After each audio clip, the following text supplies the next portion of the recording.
Hello, everyone, and welcome to Choices Books and Gifts, where you always have choices.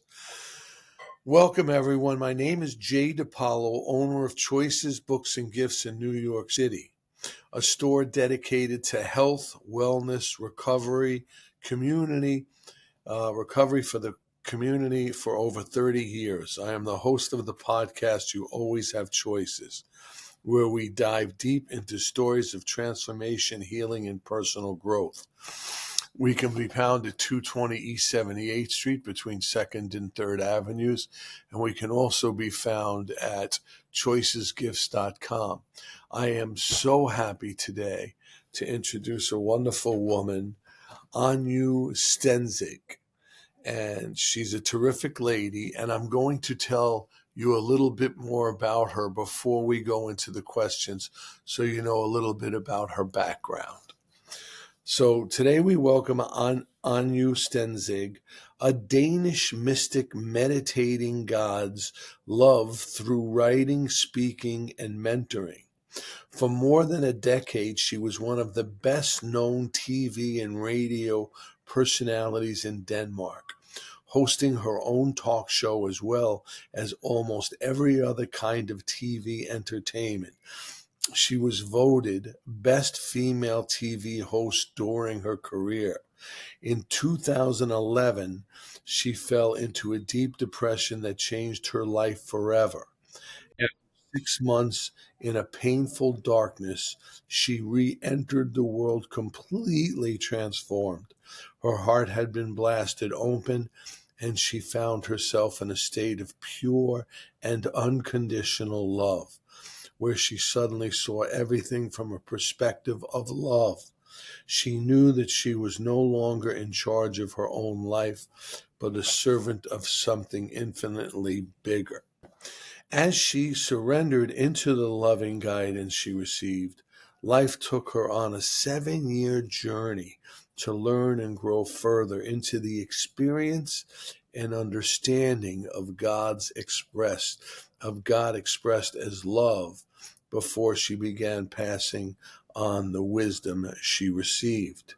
She represents a new Nordic mystic approach to spirituality, where everything but the pure and simple connection directly to God is stripped away. Uncomplicated, undogmatic, and solely focused on how we can bring God's love more fully into our lives and into the world. The simple and honest non-religious spirituality is devoted to service to God. You can learn about Anja on her website, and that's www.anjastensig.com. So I'm going to just spell it for you guys.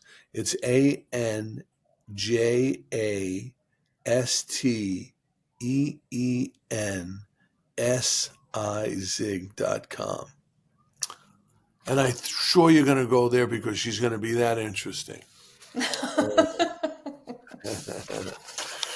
sure I'm going to be able to live up to that. So I first want to say welcome. Thank you for coming to the show. We greatly appreciate you. And I love the extensiveness of your career in Denmark. You sound like the Oprah over there. No, I was definitely not. I was doing, sports shows and home decorating shows and stuff like that. I was nowhere near Oprah. All right. But thank you so much for having me. I'm really delighted to be invited on your show. Well, that makes both of us. So if it's okay with you, I'd like to start with some questions. Absolutely. Okay. So the first question is, your journey from a celebrated TV and radio personality to a mystic devoted to meditating God's love is remarkable. Can you share more about what led to that profound transformation? That's a big question. It is. Well, I really believe that life has the capacity to move us where we need to go. So I was in a place back then where I was very far away from where I was supposed to be. There were so many layers of, just trying to fit in, trying to play the part, trying to, be what was expected of me, what I expected of me. And I had grown very, very far from who I was supposed to be. And when that happens, I believe that goes for all of us, is that life comes and it shakes us. It shakes us into remembering who we are. And often it doesn't feel very nice, because it looks like a very, very deep crisis. We are stripped of everything that we usually hold on to, and just, given an opportunity to enter life from a completely new and naked and vulnerable place. And most often, what we do when we are on the other side of crisis is we quickly do everything in our power to get back to who we were before, because it's just too scary to be in the world in this very vulnerable state. And that was what I had been doing for years up till that point. Every time life came and gave me a big shake, I just quickly got up and got back to who I had been before, best I could. But this time there was somehow such a deep knowing in me that something had to change, and something already had changed. It was over a longer period of time that it became apparent what the changes were. So from that point of entering back into the world completely naked and raw and vulnerable, and just knowing somehow that I had to find a way to stay that raw and naked, because there was a part of me that knew that it had a gift to me. And until I knew what that gift was a very long period of time, very long period of getting to know the world from a new perspective. And I had an experience, I think like 6 months after I came out of the depression, where I, for the first time, saw this sounds like a lot, but saw the world through God's eyes. I had an experience where it was like just every veil just fell from my eyes, and I saw how how much love there is. I just felt this endless compassion for everyone I saw, and everyone was just so incredibly beautiful, like they were my children. And Right. that really was a point of no return for me, because it was like I got to see what the world really looked like underneath everything, and I couldn't go back from that. So from that point on, it was just one big exploration, and Okay, finding great, my way great. into it. You've described your experience of falling into a deep depression in 2011 as a turning point in your life. What was that time like for you, and how did it lead to the awakening experience that you have today? I'm sorry. It's just that would be exactly the same answer as the question before. Before, that's what I thought too. You went through a dark time, you Yeah. discovered God, and there you go. Well, thank you for that. When you speak of God expressed as love, how do you define that love, and how can people begin to connect with it in their own lives? Well, to me, everything is an expression of God's love. Absolutely everything. Light, Agreed. Agreed. darkness, everything is God moving us, calling us back into who we are. So, one of the things that I really practice is keeping my eyes open, keeping my heart open for these things that move my heart, because I believe that every time we feel our hearts move, every time we are touched by beauty, by music, by joy, by gratitude, anything that, moves our heart. What is really happening is that our hearts open up so that we get to experience the presence of the love that is always there, absolutely always there. We are never outside of love. But in those moments, we recognize love in the world and our hearts respond by opening and we experience love. So we can catch these glimpses every time our hearts move. We can stop and just say, I am in the presence of God. I am in the presence of love right now. Because just recognizing that expands our experience of being in the presence. Great, So, great. Thank you very much. Wonderful. And I agree with all of that. I seek God every day to make sure that I have that relationship. yeah. So you mentioned that your heart was blasted open during your transformation. Can you describe what that experience felt like physically, emotionally, and spiritually? Well, blasted might not be the right word. It was Okay. just this because I fell into a depression where everything just fell apart, Yeah. And when everything falls apart, it opens a space and gives us access to what is behind everything.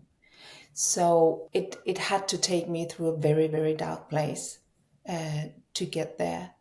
But entering that place is not a constant bliss, but it is knowing the bliss and knowing that it is always present for me to step into. Yeah. That it has like opened a door that I can deliberately walk through. Yeah, yeah. Mm. It reminds me of, because I've had my own challenges in life and things of that nature. I had to hit a Yeah, bottom that, I could go nowhere else until I was willing to listen and seek and find the answer. But as you said, it's so much more experienced in me now. I have such a connection with God and things like that. And I don't think I've ever would have gotten there no, if not from the dark place. no. Yeah. After your awakening, you went on a 7-year journey to learn and grow into the state of unconditional love. What were some lessons and insights you gained during that time?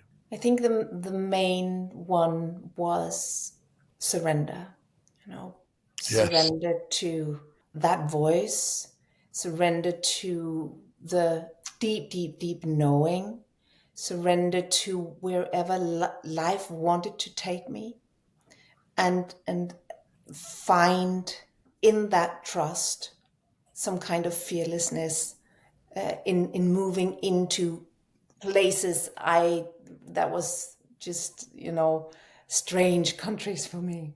Yeah. So I think that surrender was the main thing that I learned. I learned so much, knowledge and stuff, but that's not what I was learning. I was learning to surrender into where life wanted me to go.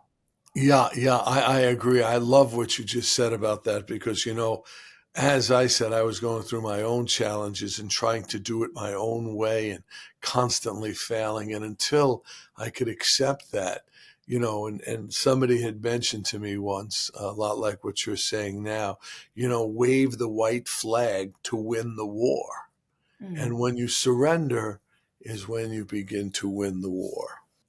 Your spirituality is described as a non religious and undogmatic. How does this approach differ from traditional religious teachings, and why do you feel this resonates with people today? Well, it differs in God is there. God is always there. And God is always reaching out for us. So there is absolutely no reason that we should have all sorts of, structures or people mediating the connection when we have the capacity to enter the connection ourselves. Mhm. And all this mediating and all these structures, in many ways, have just been there to place the power somewhere.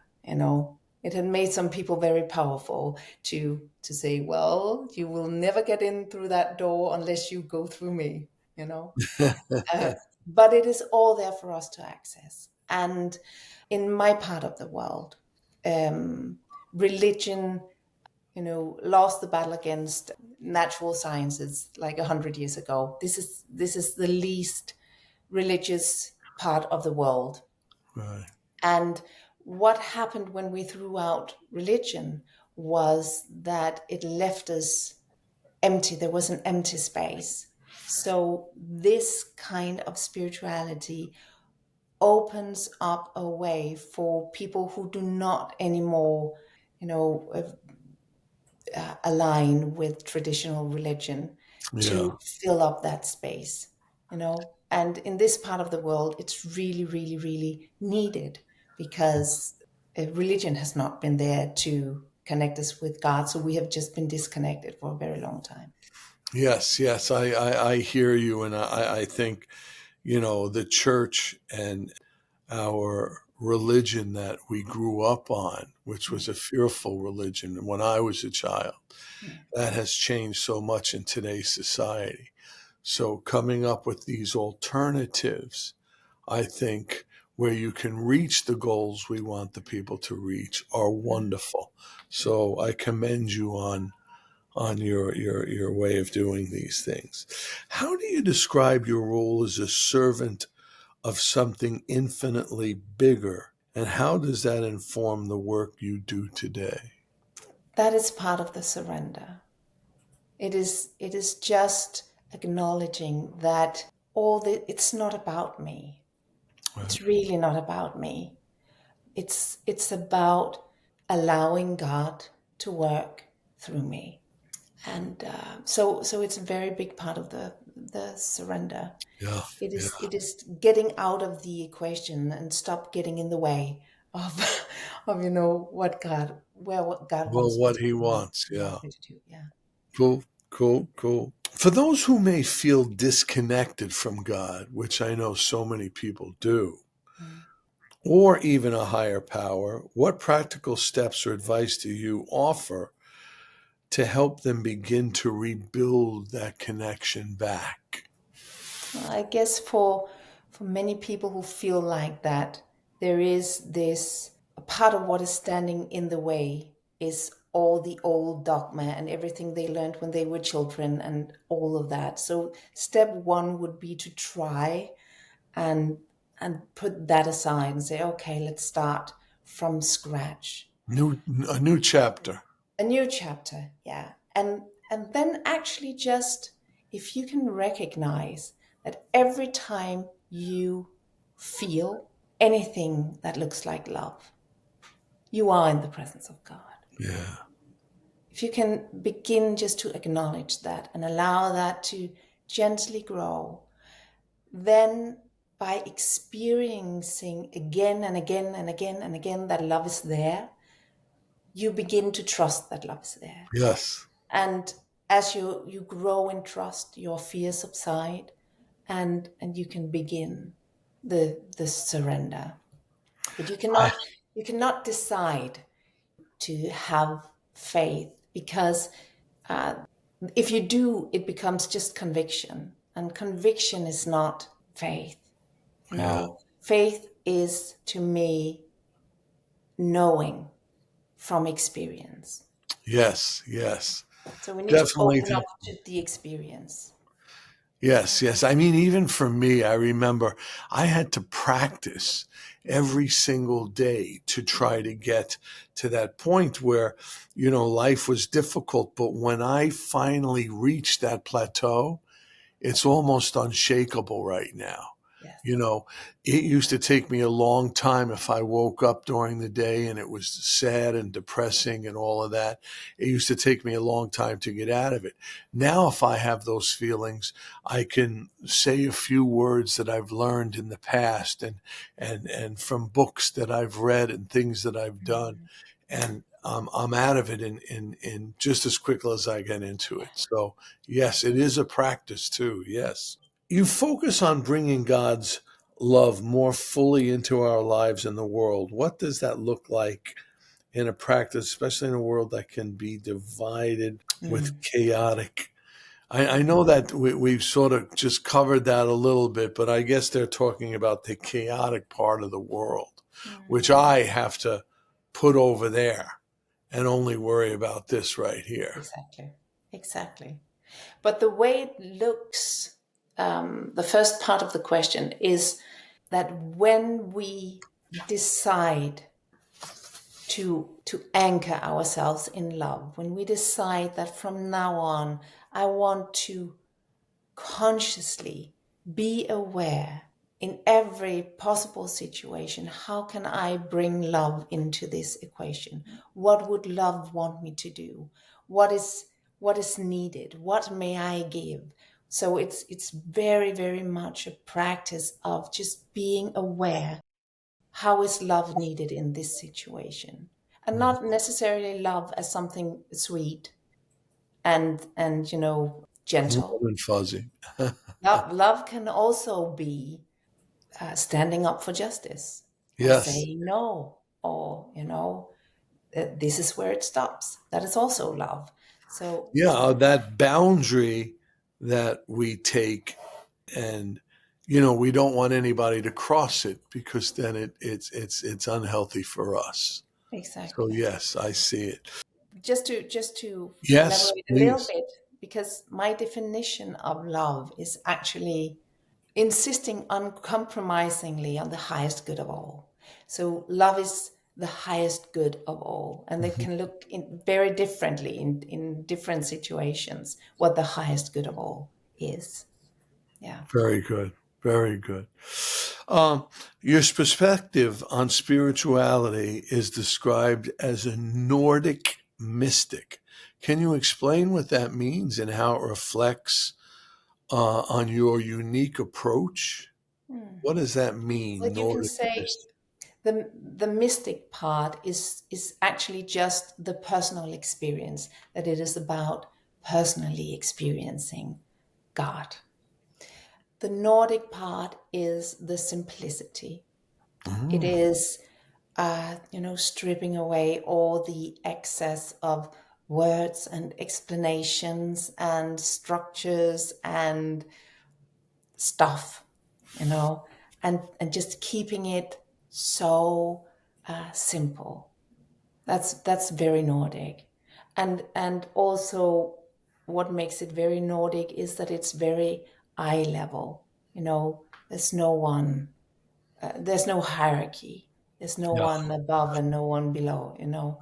Uh, So and a lot of other stuff, but that's the main key points that makes it Nordic. no, I think you explained that well. Thank you. Thank you so much.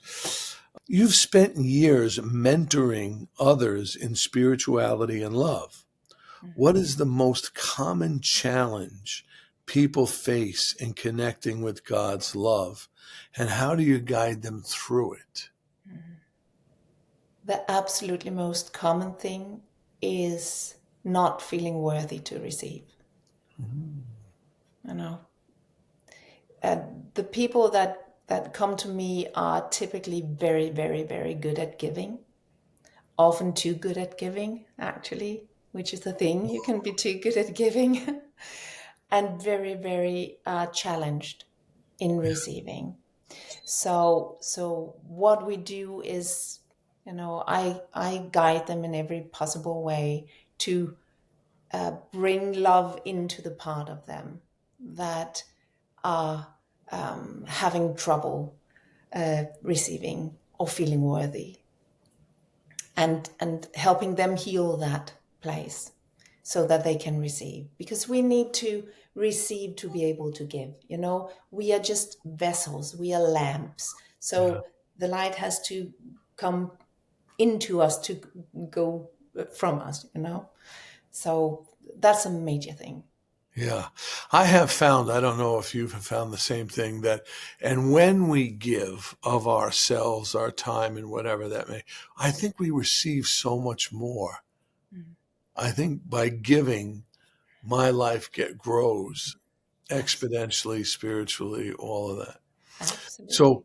I have one more question for you, but before we do that, I would love people to see your book so they know what it looks like. They can get it on Amazon and all the other regular places you buy books. That's This perfect. Hold it right this there. too. And that's it, folks. Take a picture of it and buy that book. All right, great on you. That was the perfect hold up. Perfect. I did my best. All right, so let me ask you this. What would it be if there was one message, one piece of wisdom you hope every listener today in this interview would take away? That they are already loved. Oh, Absolutely already loved. and they just have to realize that. Yeah. All right. All right. So hold on. So, with that, we will wrap up this episode of Choices Podcast. I hope your time together was inspiring and motivating. Stay empowered, stay well, and remember, you always have choices. May God bless you and look after you always. Thank you. And thank you on you. Thank you. Thank you so much. Thank you for inviting me.